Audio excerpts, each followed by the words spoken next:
John Cena's final Raw was last night. I will let you know my thoughts on his final Raw as well as Raw itself as a whole. And then I will talk to you about a very interesting interview that Tony Khan had. All of that here on Screw the Script.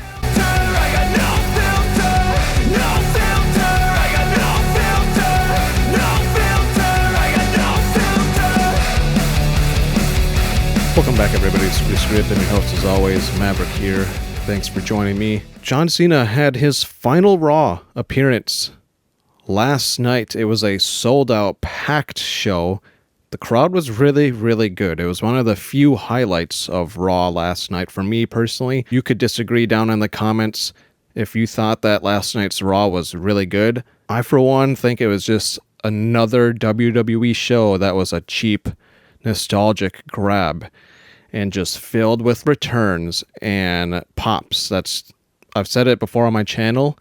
I don't know how long ago, maybe a month or two ago, I said in a video that all WWE feels like they have been in 2025 has just been returns and debuts and cheap pops. That's like the only really big moments that they've had, because majority of the matches in 2025 have not been that great.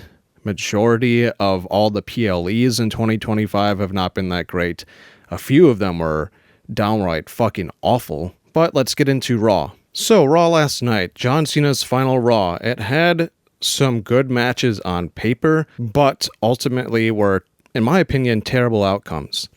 First, you had JOHN Evans, who he is arguably the most athletic guy in WWE right now. He had a match against Gunther, who, real quick, actually came out to his old music, so that is a positive from Raw last night that I have. But he lost to Gunther, which everybody was expecting to happen, so nothing crazy or unique happened. It was a good match, but we all knew the outcome of this match. This one wasn't the one that I really had a problem with, although it, like I said, it was a decent match, but very, very predictable, so it was hard to get into it because you're not going to have JOHN Evans be the final opponent for John Cena. You would think that it would be some person in his past that had a great feud with him. We now know after the surprise in the other match, which I'll get to in a moment, wasn't Edge. You're not going to get Chris Jericho. You're not even going to get The Miz, who lost last week. And right up here, a lot of people hated that. Jey Uso won that match. We're really probably going to get Jey Uso versus Gunther in the finals for that tournament. And I don't want to see any of those matches to be John Cena's final match ever. I don't want to see it to be Jey Uso. I guess I would be okay if it's Gunther. The pro wrestling fan in me wanted it to be Edge. I knew it was highly unlikely.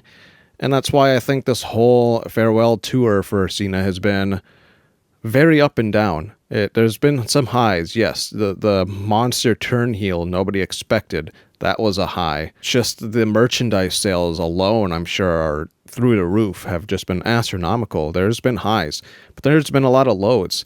They didn't commit to the heel turn, which I think, just looking back at it, I think was dumb. Like, why waste half of his final run to do some half-ass heel turn?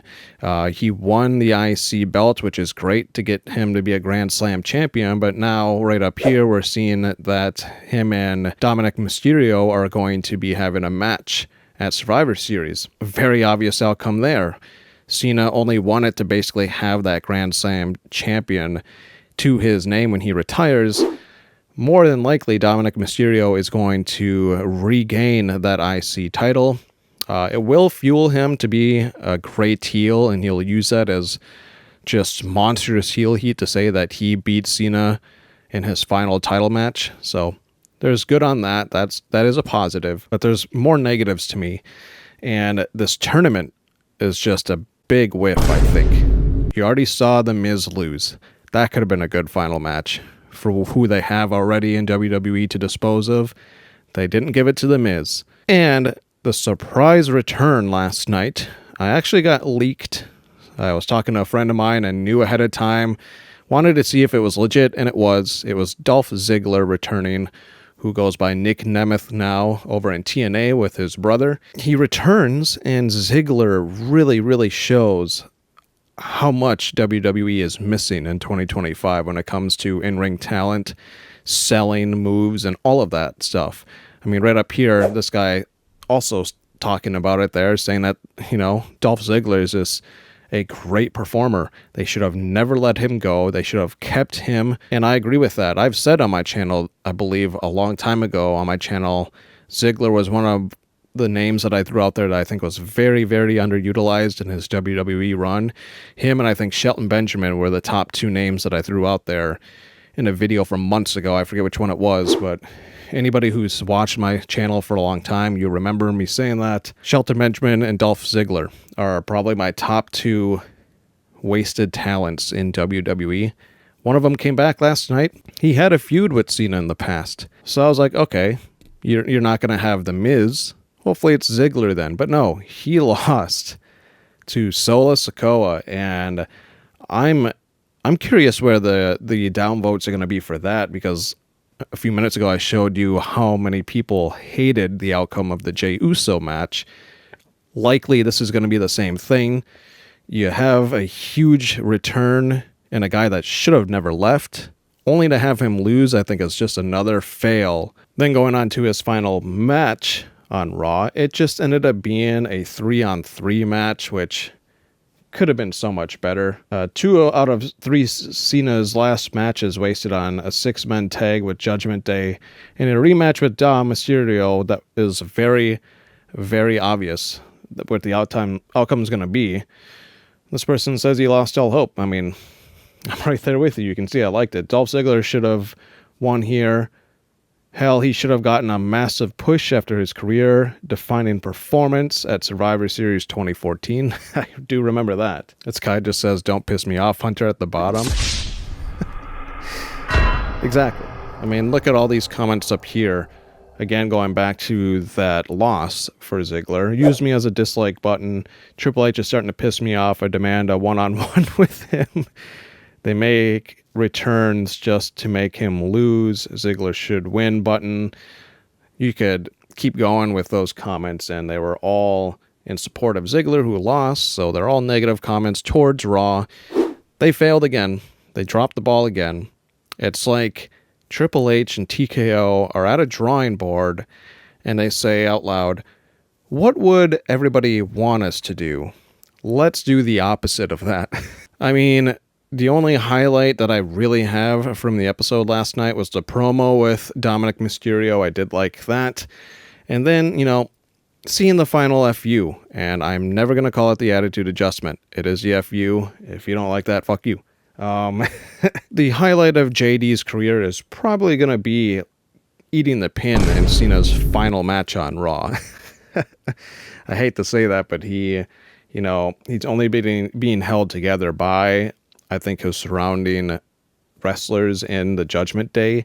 As soon as the Judgment Day ever departs and is just done, JD is another one of those guys that's just going to get lost. Within a year, he'll be wrestling for the Speed Championship and likely cut shortly thereafter. We saw Roman Reigns and Brock Lesnar return. Like I said at the start of this video, all WWE in 2025, all they've relied on all year has been this stuff. Just cheap pop returns to get the crowd hyped. But for what? Both these guys are going to be in the War Games match, I believe.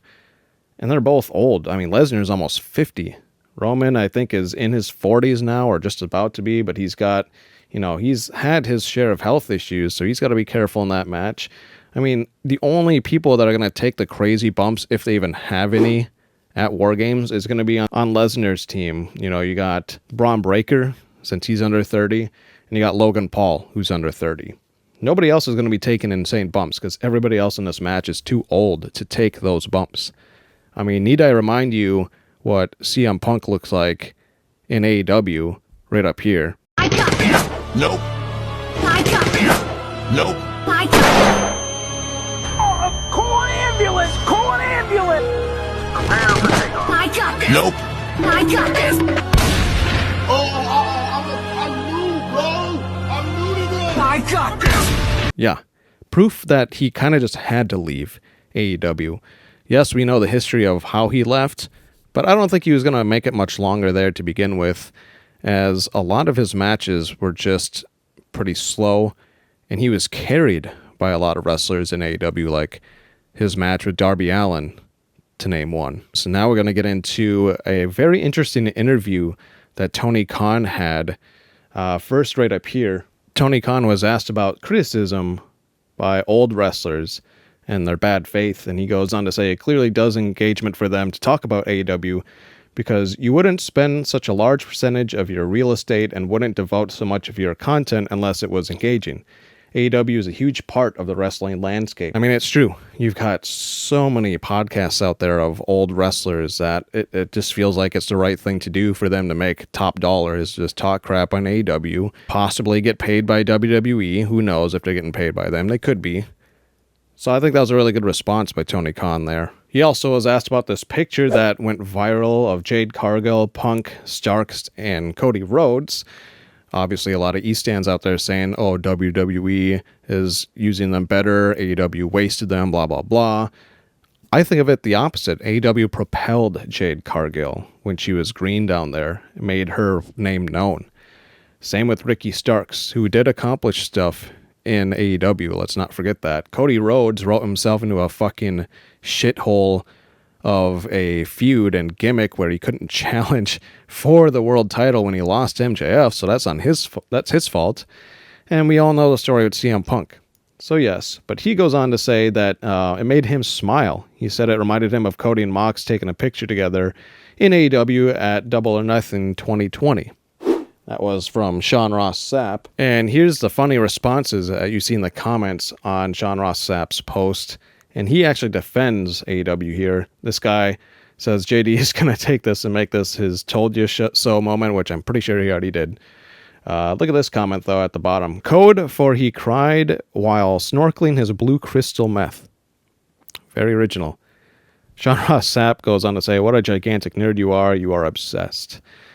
And this is typical from a lot of WWE stans that just want to take any little thing and twist it and just like turn the knife into an open wound sort of scenario where they just want to keep putting down AEW, keep putting down Tony Khan, saying that he's a clown, saying that he's a failure of an owner and all this and that, when the proof isn't that.